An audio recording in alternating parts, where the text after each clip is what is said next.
The broadcast is now starting. All attendees are in listen-only mode. Hey everyone, good morning. This is Scott Knutson with Lutron Electronics.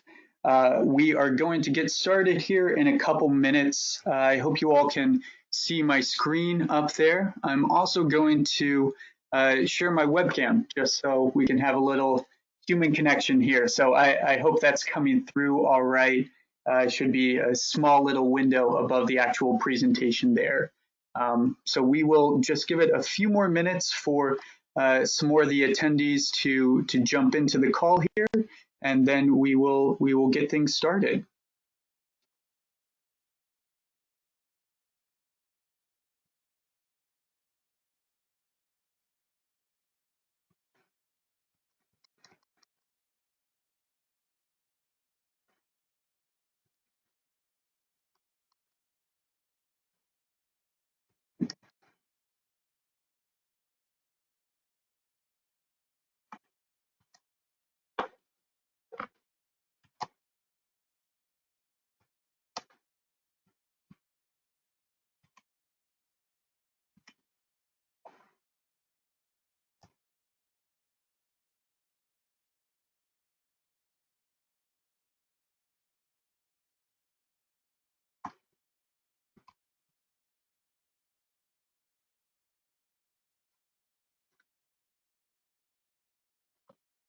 All right, and we also have Jim from Western here on the call.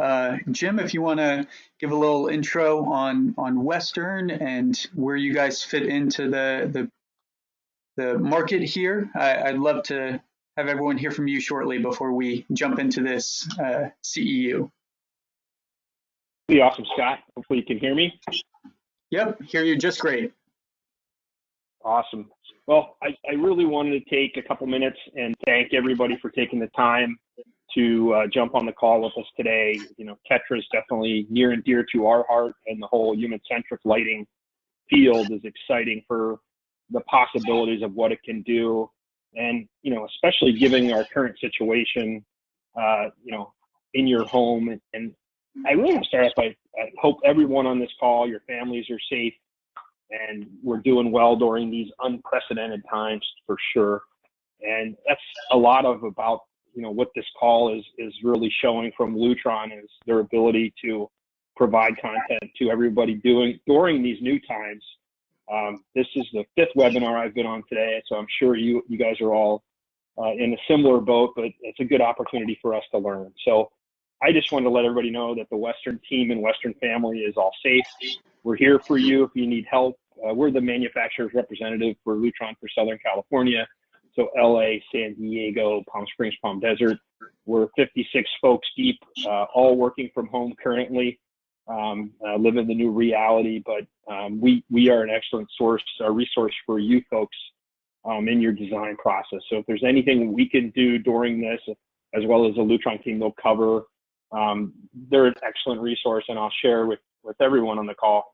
Lutron is as strong as any manufacturer out there, and I hope I'm not stealing too much of your lead in here, but you know, the factories are still producing at full capacity. Everybody's safe, everybody's doing well. They're all working from home. You can see Scott's house in the back. I'm not sure where are you from, Scott?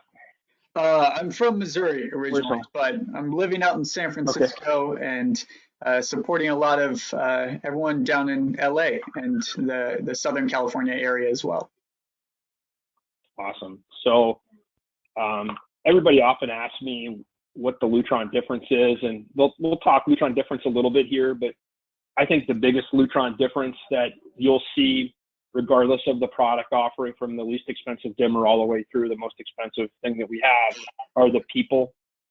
Not many manufacturers, if any, have the number of resources that are available for you folks in California as a whole, but Southern California, between my team and the Lutron family, you know, we're north of 100 people deep here in Southern California to help you and be a resource for you throughout the entire territory. So, you know, please let us know how we can help. If there's something after this, there'll be some nice follow-up webinars with some information to where we can reach out and help you with the project and anything we can do throughout this. So, Scott, I really appreciate you letting me jump on and saying hello to everybody. And again, let us know how we can help you. This webinar is an example of something we could do. You know, if you're a design firm, we could tailor something just for you. If you're an interior designer, architect, engineer, I'm not sure the mix of folks on the call today, but we're able to provide these either in a group setting like this or one-on-one. We'll adapt to whatever you guys need out there. So Scott, thanks for letting me jump on. I'm looking forward. This is my first time with the CEU, so I'm pretty pumped up. And if I can help with it all, I'll be here. Absolutely. Thank you, Jim. So a couple housekeeping measures before we get going. This is a continuing education credit. So if you guys are looking for that to count towards your AIA yearly requirements, we will have an email going out tomorrow. And I will likewise be going through the registration list of the attendants once the CEU wraps up.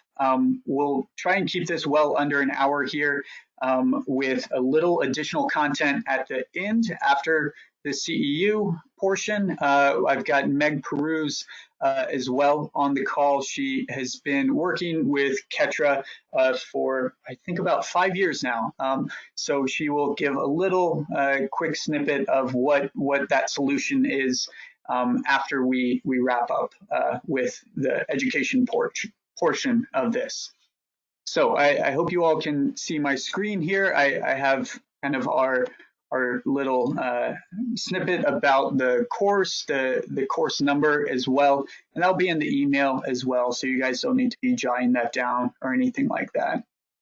But here are some of the objectives for the call. It's really defining what human-centric lighting is, looking at how you can use it in the best practice, the best ways that really get a lot of really good effects out of this whole design motivation, and then look at some of the different opportunities and where it impacts humans, people working in different spaces, and then what some of the technologies are to make this happen.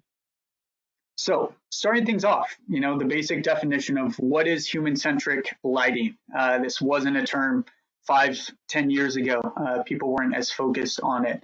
So it's really a trick question because it's been used pretty often and widely in the lighting design community over the last couple of years, and even more so by manufacturers. But with all of these different uses, there's not one clear definition. Some people think of it as circadian lighting, something that just directly mimics the sun. And that's not necessarily how it is always implemented. It's one method, but it can mean a lot of different things here. And there's really no standards out there on it. So we're still trying to come to some consensus within the market, but we'll take a few of the different approaches here and how different people are using it. So what exactly is it? It's more than one technology or one single type of lighting. If we break the phrase apart here, it's really about having a human-centered approach to light as a broad design and as a utility that we need in our spaces. So it's both electric lighting and then daylighting design, both working together and crafted in such a way that suits the aesthetics of the space, but also caters more predominantly to the occupants, giving them the right type of light at the right time of day. So that's really the key portion of it there. And we like to break this down into 4 different categories. So it's really having high quality light, not the fluorescent tubes that a lot of people dread in a commercial office space. And then also having that personal but adaptive control where the occupants can have a little control over the light that's reaching their desk and in their area, the connection to the outdoors, and then the natural light, which can come in a few different methods of actual natural light or some artificial natural light. So I want to break those down in a little bit more detail here. So this first element, quality light. So it's what illuminates the human experience with beautiful, comfortable, and productive environments. So What I'm talking about here is flicker-free lighting. You're not having a fluorescent tube that's trying to restrike minute after minute. It's high fidelity whites where you are seeing the realistic colors. So high CRI is what I'm talking about there. With some of the saturated colors as well, being able to make certain colors stand out as they're rendered, and then consistent light output with no breakup. So that's beam spreads, that's different colors, and lighting should always be smooth and continuous in its transition and to work the way we expect it to. Here we're talking about lighting control and energy management systems, where the quality light is harnessed to improve engagement with the people that are in the space, but to work alongside high performance dimming, tunable white color control, and then some full saturation, full color spectrums as well. So moving ahead to natural light. So this is sort of that second element of human-centric lighting. So this encourages us to maximize the use of actual daylight from the sun and provide a natural experience for every person in the building, regardless of where they're located in the space. And that's kind of the key thing there, is to bring that natural light through the windows and let it penetrate throughout the entirety of the building. Not just that daylighting region that we all have to put in those sensors to meet code. And that's accomplished through a few different methods. One is having the right window and shading solutions so that you can have and use that natural light from the sun, but likewise having the electric light that can reproduce this natural experience and extending that as far into the building as you can so it reaches every single space. The third element here is the connection to the outdoors. So this is talking about where people recognize that we want a view. I mean, humans have been building houses, castles on top of hills for that view for generations and generations. And we're still drawn to that, having that view and that seeing the biophilia and having a lot of those natural characteristics reach us even when we're indoors. It helps improve our mood, our focus, and in the workspace, productivity as well. So this use of interior shades alongside the light there, the shades kind of have to be designed properly with the right openness factor so that you're getting the correct total visible light transmittance to make it possible for people to still see out, but still feel some of that heat, some of that light coming into the space. So it's really that openness factor, the weave, all of this that comes into play here. And it's really, in short, it's just preserving the views, making sure people can see outside without compromising the building or the functionality of the workspace. So the last element here, this is adaptive and personal control. And what I'm talking about here is just making sure that people in the space can make adjustments when they're uncomfortable to improve how they feel, how the space is working for them. So this is really harnessing the lighting and the shading to give people the power to make changes when and where they need it, hopefully without having to get up, walk over to the window and pull the chain to adjust the shades 4 times throughout the day as the sun shifts. So that's really automation. It can make all of that lost productivity go away when the shades start to move intelligently, depending on where the sun is, what time of day it is, and the time of year as well as glare starts to creep in more so in the winter than in the summer. So making sure all of this is working behind the scenes can be hard to design and make sure that programming gets into place properly.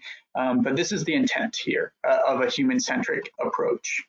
So as we move forward to talk about what some of the benefits are, there's quite a few. I mean, it's really good for humans. There was a recent study by the University of Oregon that identified consensus research that reported a few of these findings that I'll talk about, and they're bulleted there as well. So in the workplace, it's finding that employees prioritize daylight and views more so than things that might jump to the top of your head, like a fitness center. We've heard of Google Campus having dry clean services so their employees don't have to wash their own clothes, or even game rooms. I mean, having a lounge area with a pool table, you think, oh, that's really going to help the employees get people to accept a job here, stay here for a long time. Well, things like having a good view and good light are actually bigger factors, was what this study was pointing towards. And then also having the personal and adaptive control. So keeping people at their workstations in a comfortable manner, so that they're not, doing a few of the things that I'm sure many of us are prone to, of, having a space heater by our desk, wearing sunglasses, which I hope no one's doing that. Some people might think you're hungover at work if you have sunglasses on, but it might just be that it's too bright. And the shades aren't down. So mitigating some of these factors for temperature and lighting control so that people are just comfortable and it doesn't become a thought that jumps into their mind. And then accessing the views so that they get this sense that they're in nature, that they can see trees, see the wind, see if it's raining or not, and then bringing the light in, which we have to be very considerate about glare. With that. So things like dynamic shading solutions, as it says there, 25% productivity is what a few of these studies have pointed towards being, the upper limit of what you might be able to expect by implementing some of these systems. So moving ahead to some of the sustainability characteristics of a human-centered approach.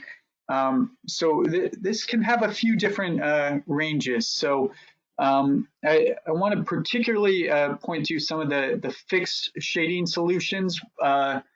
And here I'm talking about eaves and louvers or tinted glass or light shelves. I'm sure a lot of us have seen buildings that have put in some of these static systems to try and mitigate direct light coming in because of all the heat gain and the issues with glare that it creates in the space. So instead of going for some of those approaches, having something that's adaptive and works when it needs to, gives you a lot of flexibility there, and savings on the heating and ventilation costs as well. So instead of using, some of those fixed solutions, we can automate all of that and have it just work properly in coordination with the dimming system of the artificial lights. And then likewise, using occupant controls where they can dim the lights back and giving them the ability to add light into their space only when they need it. When you're pulling out big sets of documents onto your desk and, that's when you need, a peak around 40, 50 foot candles above, what the space might have been designed for the IES minimum of 30 foot candles on a work surface. So that can have savings up to about 10 to 20%. A few of our studies have shown. And as it says there in the little footnote there, you all are welcome to check out some of our references here on our website. I'm sparing you the nitty-gritty details of going into all of that for time's sake, really. So with people, the benefits and the energy benefits, there's clearly a business benefit here for corporations and companies to build this into their new built spaces. So it's both the quality of light and using that as an amenity to create a place where people want to spend time, something that is better maybe than their homes, where people don't feel like it's a drag. And it's easier to attain and retain new talent to the company.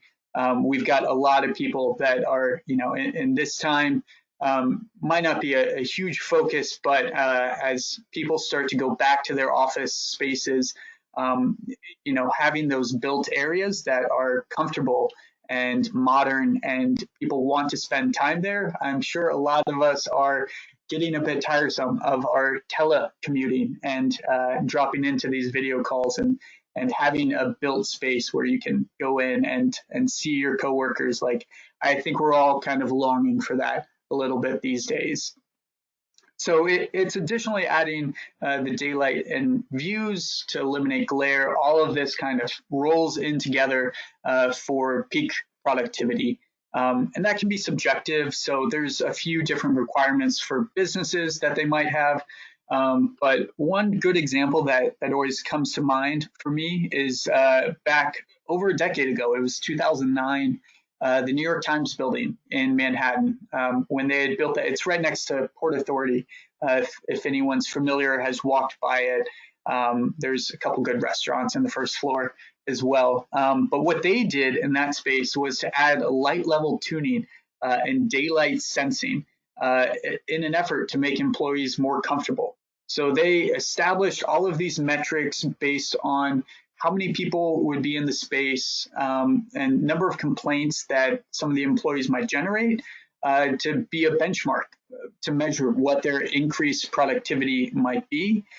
So they established that and looked back at it and found that there was their desired optimization in productivity of their employees by implementing some of these systems. So besides productivity, there's a few other ways. I mean, it's really bringing in new talent. I mean, a lot of the tech offices out here on the West Coast have been doing this for a long time, where you build the best space and use that as the stronger sales pitch to bring people in, recruit them, and get them to sign up as a new employee and be comfortable spending so much time there. And lastly, for some of the sustainability, we had talked about some of the reduced utility costs before, a lot of that coming from the HVAC side, additionally with some of the lighting costs as well. So moving forward to how do you actually design a space for human-centric lighting? Spaces, they need access to daylight and views. That's always one of the top requested amenities. And daylight should always be kind of the first starting point for a lighting design. So wondering, where's the light coming from naturally? How do we incorporate it into the design? Looking at the different facades, the fenestrations, how big of a window can you fit in there? I mean, all these, bigger skyrise buildings are all going full glass at this point. So it's how do you utilize that with your floor plate to maximize access to the daylight for every single room in the building. It's not just having the beautiful windows in the private offices surrounding, but how do you get that light to transmit all the way into the core of the building, the open office spaces, and have that adjust for the different shifts in light throughout the course of the day. So, location, hour of the day, the seasons, the weather. I mean, even, weather, honestly, on a cloudy day, being able to react automatically to that, all play into, what needs to be considered during the design phase of a HCL project. So another aspect to consider is the color temperature of your lights. I know we've got a number of lighting designers on this call right now. And I think if I asked every one of you, when was the last time you specified a 5,000 Kelvin fixture, you would probably say never. Or maybe on the utility floor in the shatterproof jelly jars, that was really the last thought that anyone would have. I just needed a ton of light. But the thing is that in the middle of the day, natural light coming in through the windows is around 5,000 Kelvin. So being able to shift over to that and mimic what's happening outside becomes really powerful. And that's exactly what I'm showing in this photo here. This was the former Ketra showroom in Manhattan, still an office space for us. And it's showing that same point in the day where on the left, it's really yellow. You can see it doesn't blend well with what's happening outside the windows. And then when we move over to a natural show where the light coming into the space, both from the fixtures and through the windows, directly matches. And it just feels comfortable, honestly. So another thing to keep in mind is the glare and how to prevent it. So using different automated shading systems will allow you to do all this while still maintaining that view to the outside. So this is a beautiful campus for Zurich. It's outside Chicago. And here, I mean, just huge windows in this triple height space that really, with that dark fabric, let you still see out to that pond, out to those fountains, even when the sun would be coming into that space. So one other factor to keep in mind is the well building standard. So this prioritizes 7 different features from air, water, nourishment, light, fitness, comfort, and mind, the mind of the people that would be in the space. So there are 8 different features within the WELL version 2 standard that address a variety of topics, including visual light design, glare control, enhanced daylight access, and electric light quality. These are all categories that work towards a WELL building certification. And the easiest way, I mean, there's certain blueprints that you can use to create this human-centric lighting design without doing extensive research. And we are working to develop some of those standards. We've built a space recently to all of these different WELL standards with a few different items working towards innovation points that were not into some of these predefined buckets that you would get points towards a certification with WELL. So if you're trying to meet that standard, you're welcome to reach out to us at Lutron or Western to try and make sure we're working towards that goal. And then likewise, it's important that the whole team is engaged really early on and comes to a central focus on the priorities and centering that around well-being. So a lot of it stems from having the discussion early on with your client about their priorities. And then as you start to work towards HCL design, you have to bring all the different stakeholders together. I mean, the lighting designer, the architect, the electrical engineer, all of these people are going to have different scopes of responsibilities for making sure that the lights, the shades, the power allocations are all pre-planned and get executed on the actual build. And then not letting light fall to the end of the project when building, when budgets for the whole build might be exhausted and different energy, different VE priorities might come into play. If you have this design really early on as this is a priority of the build, there's less of a chance of it getting cut out in the project later down the road. And then also like discussing the lighting and control strategies to make sure that the fixtures will accommodate the sequence of operations that's desired. So the LM83 document, this is part of the IES set of standards for calculating the spatial daylight autonomy and annual sunlight exposure. I'm sure some of you have used this in the past. It's a really good metric for what daylighting might be sufficient. So it allows you to compare multiple designs with a single value metric on how well a space is daylit throughout, where it might be in the country. These metrics are also used by LEED and WELL, so that's something to keep in mind and maybe do a little extra research in if this project comes up and you're working towards this goal.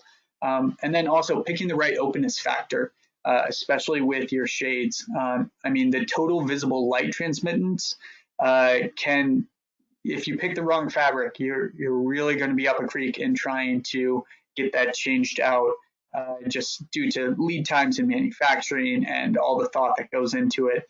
So it's really important to keep that in mind and never be at odds with, getting the glare coming in with the different types of control that you're needed. So proper selection is really, really important there. And then there's also many tunable white solutions. So if you're moving in that direction, it's making sure that you have the range and maybe doing a mock-up of one of those, because as tunable white works out with a cooler and a warmer LED, hitting that midpoint. You might get some pink hues as it's trying to round out between the two sets of LEDs to try and emulate sort of the black body curve. So there's just a little more pre-planning that needs to go in on that as well.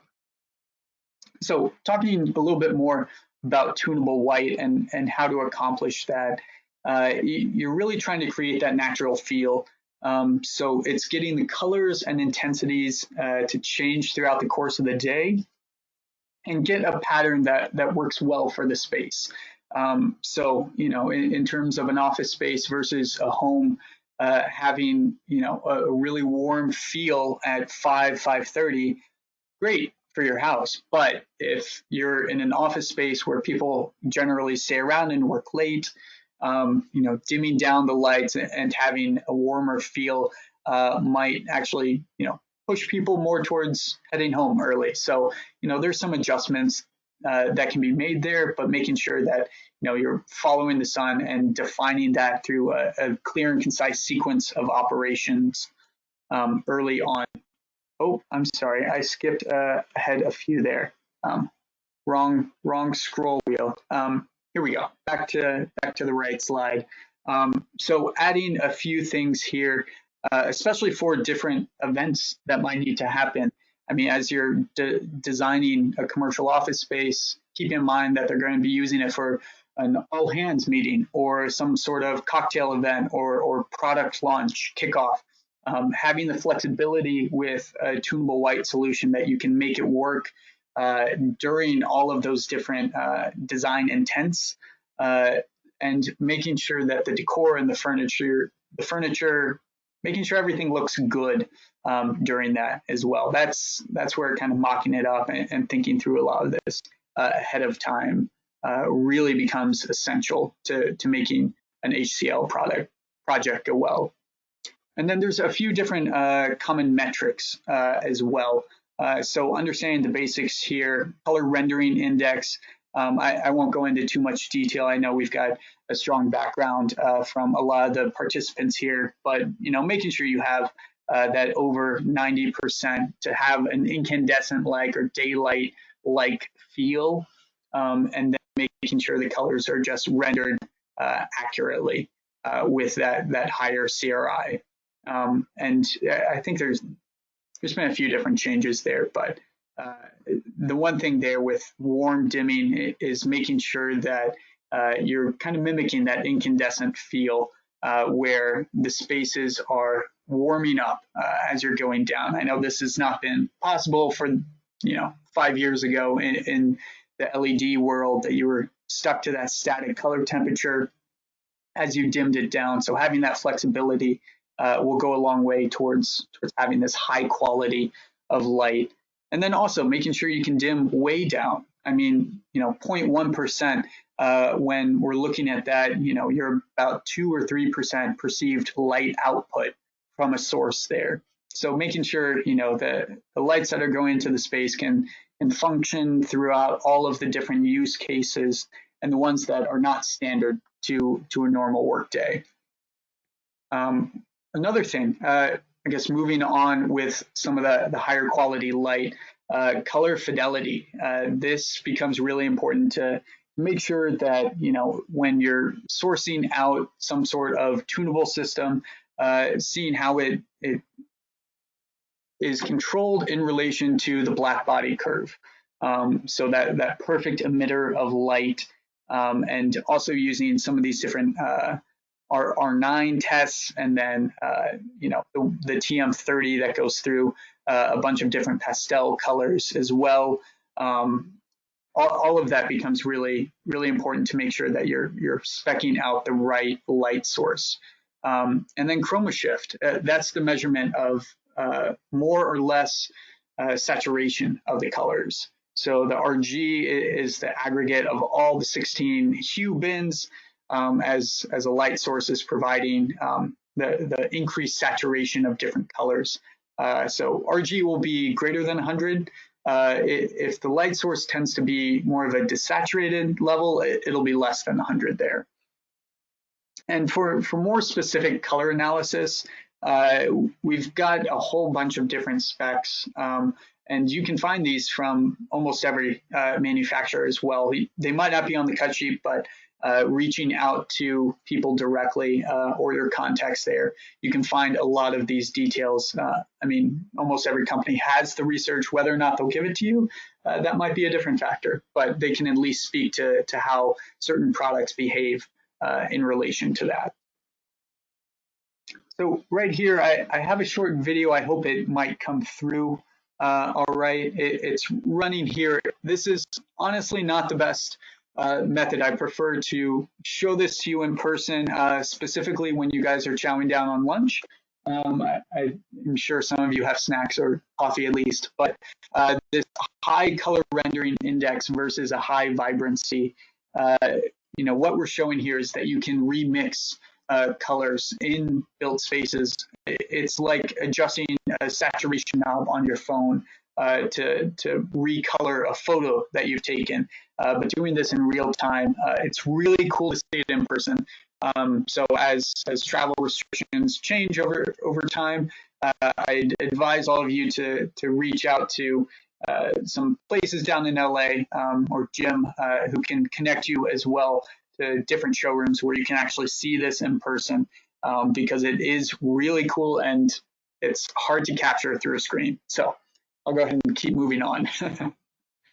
The next thing is designing with a connection to the outdoors. So all of this is beyond, simple code compliance.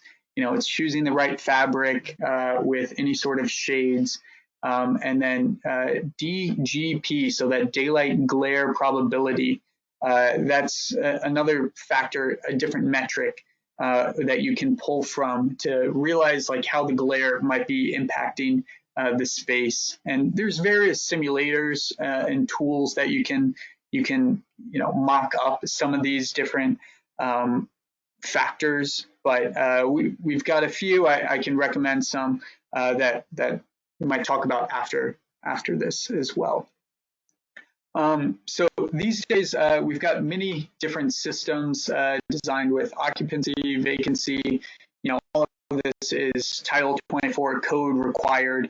But if the sensors malfunction and the occupants don't know where the light switch is, you get some frustration. So this is not to downplay the importance of automation here. I mean, smart buildings have these lighting control systems in them to respond to the occupants' needs, from conference rooms to private offices to hotel rooms that offer welcome scene as guests arrive into the space. So this is something designers like yourselves should just keep in mind as you're looking at the lighting controls, to make sure that they're equipped with smart technology and that they're easy to adapt to change. As the space might be reused or repurposed over the course of its lifespan. So and then personalized control, having a switch on the wall, making sure it's clearly labeled.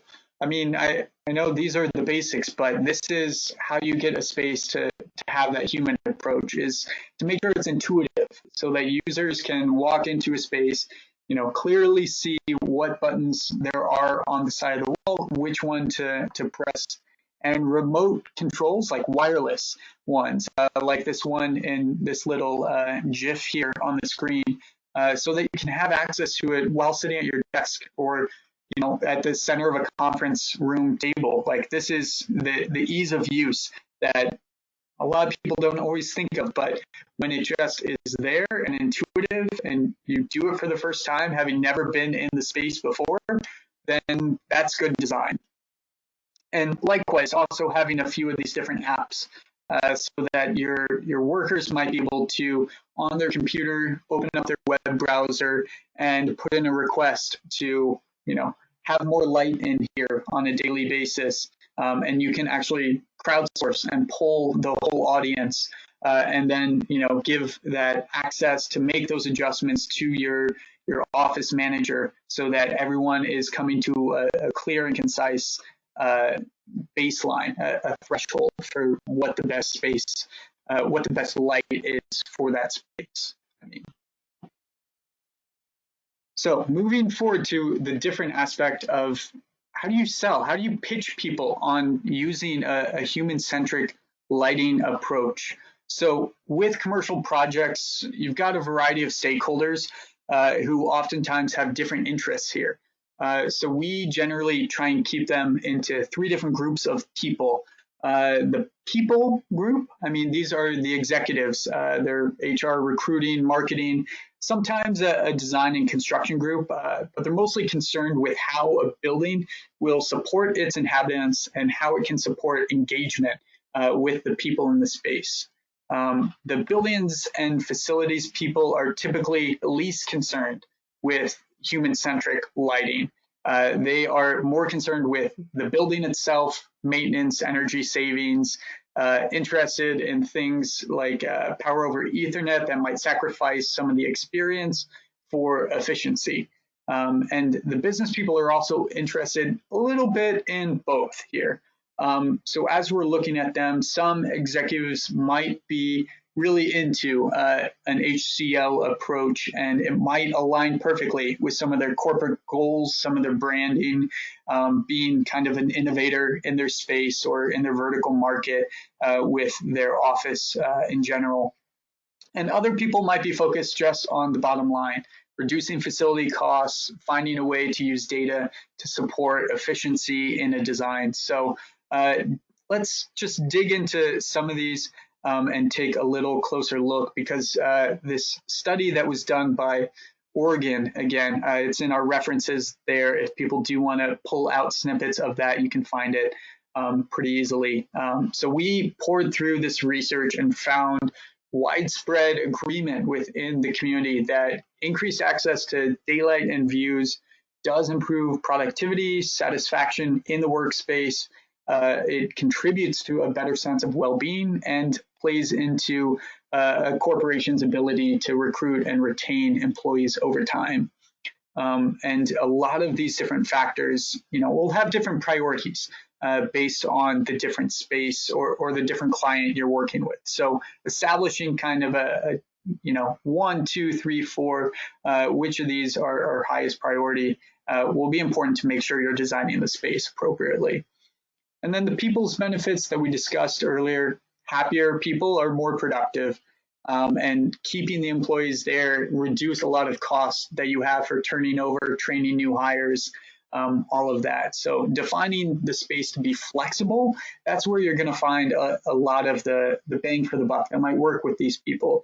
The different businesses that need to be planning, over the course of their building, if the typical commercial office lease is 10 years, making sure that as a company grows and changes, the services or products they're offering might shift as our markets are being redefined in the current day. So being able to have that flexibility will really pay dividends for reaching some of these people. And also having the data. So having, BACnet integration, BMS systems, ultimately a lot of these different factors that work in to a successful building here. And then likewise, we also have a bunch of the building concerns. So having it highly automated, having a very reliable system here, and then also just the basics of meeting energy code for the space. I mean, that is our baseline threshold here. So I'll move ahead here to a quick little case study that we did. So you guys are welcome to check out some of these on your own as well. I'll provide some links to some of these as well. But they're really good examples, if you are walking through a different project, and I'm sorry, I skipped ahead one slide there, because really the goal of what this ASID headquarters was trying to achieve, it was LEED and WELL certification. Version 1 of WELL was what was around back when the space was built. So all of those main goals of the space were what came out early on in the design phase. And then as they went through construction and programming and turnover, what they got was a recoupment of their investments within 5 years. And we break all this down like in the actual case study that's on ASID's website. You know, it's not a link to any of my sites. This is straight from them, that they put this together to realize what some of their benefits would be over time, and as they're trying to build this out into different properties. So sort of in closing here, I mean, human-centric lighting, it's likely to still be one of those like hot ticket, hot button items for quite some time moving forward. So taking a broad approach to consider how people are engaging with light, it's really at the heart of good design. That's it. It comes down to that. It's considering how to apply the elements of different quality light, natural light, those views, the connection to the outside, and then personal control, and knowing how appropriate these different metrics will be for each and every stakeholder in a project. This is the winning strategy to keep in mind, and this is how the human-centric lighting approach will outlive just a trend phase and become ubiquitous in our commercial spaces. So that is the end of my presentation here. I hope you all learned a few things and learned who to reach out to if you do need help on different projects. We have a little bit of time here. As I mentioned before, you guys will be getting an automated email tomorrow about getting the credit for this course. And if you all want to take another 12 minutes or so in this hour we had blocked off, I'm going to turn it over to Meg Peruse, and she can share with you all a little bit about Tetra and what the different products are, a solution that we have from Lutron, and I'll hand it over to her to give a little more insight into that.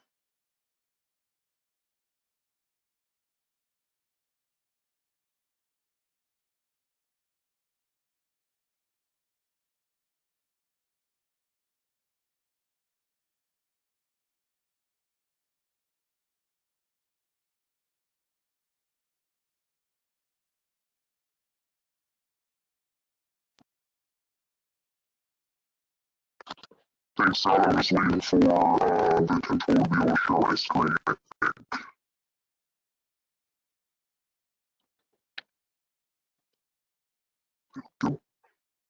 Hey Meg, there you are. I'm sorry, I Alright, just you went guys through can the be able to see presenter. me. Let me just share my screen really quickly. No problem at all. Let me just share my screen with everybody. I should be able to see that now. And so just confirm you can see this. Meg, you do kind of sound like a robot. I'm not sure if other people are if other people are hearing that too. Just a quick question.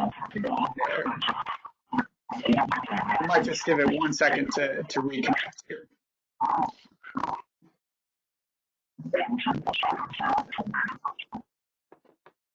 That's a new audio feature I've never heard in all my webinars so far. So Meg, you'll have to listen to the recording, Meg. You sound really cool. Yeah. I sound like a logo. Logo cop. Is that better? Nope. Still not better. You do kind of sound like a bit of a robot. I did try this out, but I might just take back over here. Let me see if I can just mute this once more and see if that'll come back in.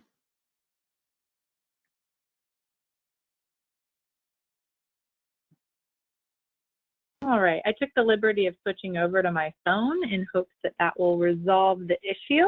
You sound beautiful, Meg. Way better, girl. Way better. I swear, I think I need to reboot the drivers on my computer in order to fix some of that, but I have been having audio issues at home. But yeah, thank you guys. Thank you so much, Scott. That was a fantastic overview. And thank you all for sticking with me for another couple of minutes. because we wanted to take the opportunity to shift from the AIA portion of the presentation into talking a little bit about solutions from Lutron, and specifically talk through Ketra. And so with that, I wanted to introduce, Ketra was acquired by Lutron in April of 2018. And so we have been in the process over the last couple of years. If you have had exposure to our product line before, we took some time, kind of pulled back a little bit so that we could work through making some pretty incredible updates to the Ketra technology, and also working through folding it into the available Lutron control systems. But for the purpose of this discussion, I wanted to talk through it and introduce some of the features and the benefits of the product line. Ketra is a full spectrum dynamic light source.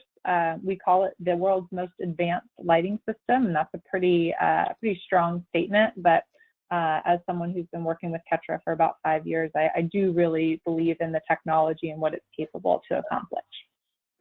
So if this is your first introduction, so Ketra is a light source. Our founders actually reverse engineered the LED light bulb back in 2009.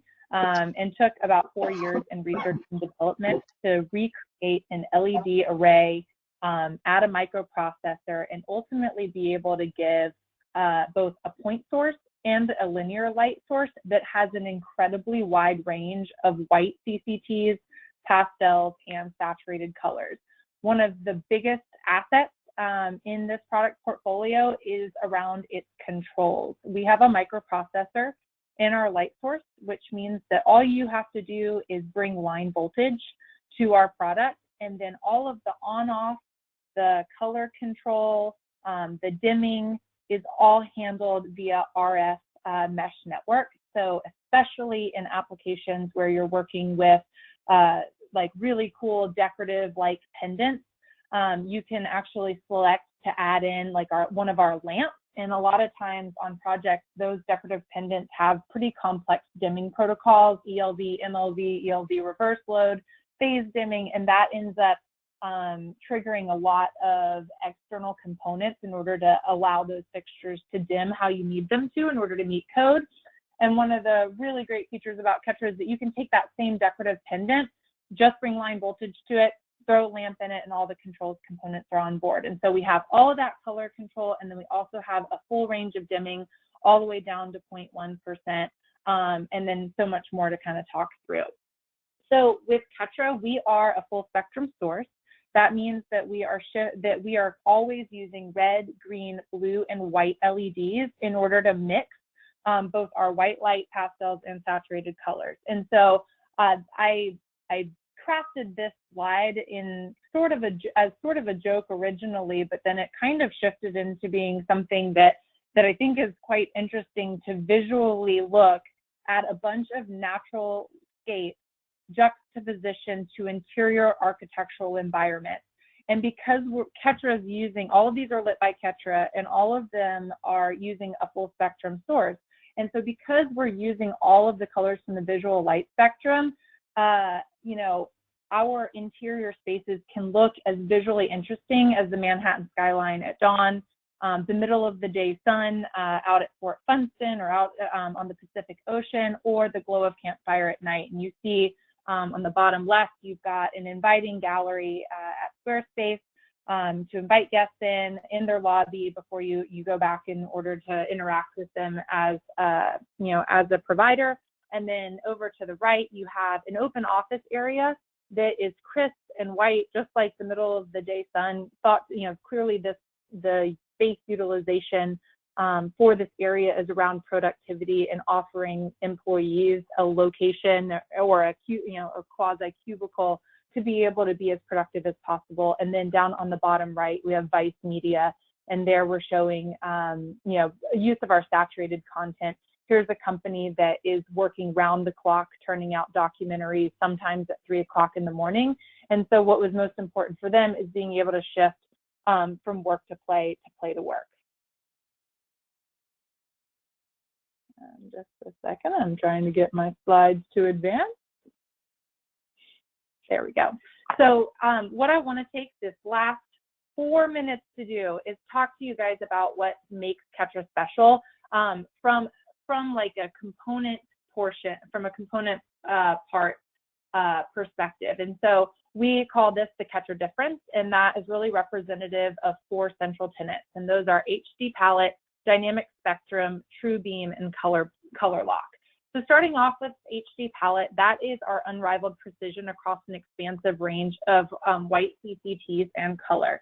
What that means for you is that on the right-hand side, what I'm showing is the CIE color space, and Ketra can hone in on any coordinate within that color space. And that means that we can offer white CCTs between 1400 and 10,000 Kelvin, and then we have pretty much an infinity set of options for your pastels and your saturated colors as well. And then we can verify with color point maintenance that you will never be outside of 2 McAdams of lit with your white CCT. So there will be no visual difference from one light source to the next in your color consistency across your various luminaires.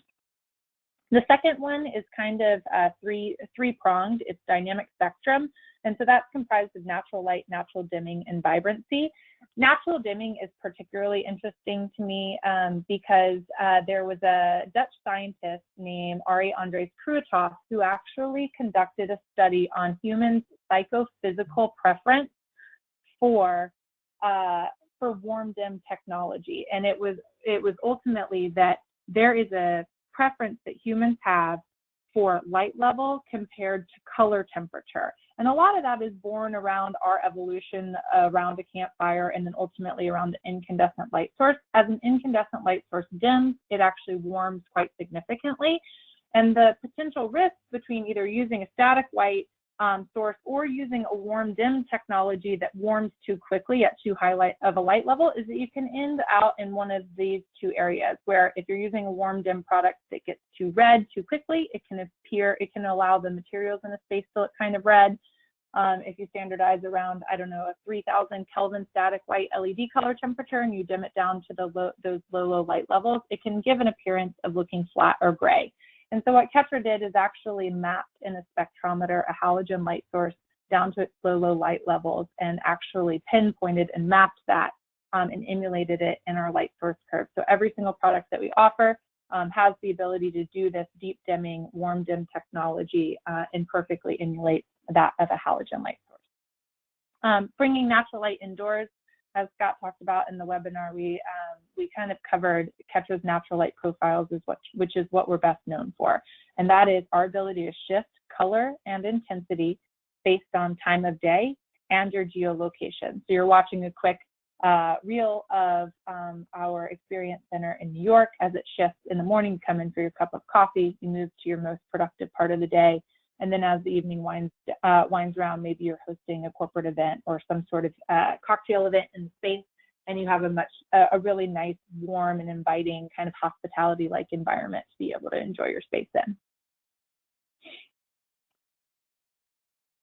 Vibrancy, this is another quick, you saw a little bit about this in the webinar, but vibrancy is about our ability to shift the spectral power distribution of our light source to be able to give the appearance or render different things that you're illuminating differently. So if you take a look on the right-hand side, look how the yellow becomes much more prominent in this painting as I adjust vibrancy. And essentially a good way of thinking about what we're doing when we're adjusting that spectral power distribution is that we're adjusting the contribution from each of our color LEDs, red, green, blue, or white, so that one's not better than the other, but it's about the pieces that you guys are, that you're illuminating. If you have someone who has a really nice art piece, or maybe you have a materials palette, you can use elements of vibrancy in order to make your space look its best. The third tenet is true beam, and I know we're kind of right at noon, so just bear with me for another couple minutes and we'll wrap things up. But true beam is pretty incredible because when you color mix a light source, one of the most difficult things to do is provide really tight beam distribution.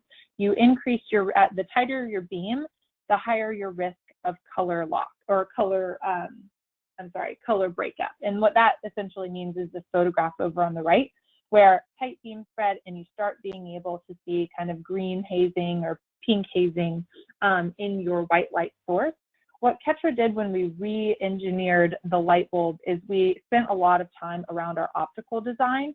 And the way that we handled that was we selected an LED array. This is one of our patents that I call kind of the Sudoku of LEDs. It has our 4 different colors, red, white, blue, and green, and then has them scattered into this cube array where you can see that there's never the same color on any row, column, or diagonal. And that ensures that you never see that color breakup, but also with them being so tightly packed, they're able to mix in a very, very small space. The silicone dome that's on our LED chip is about a 1/2 inch tall. And by the time the light leaves that 1/2 inch dome silicone, that 1/2 inch tall silicone dome, the color's already mixed. And that ultimately allows us to be able to get your beam distribution all the way from 90 down to 10 in some of our portfolio.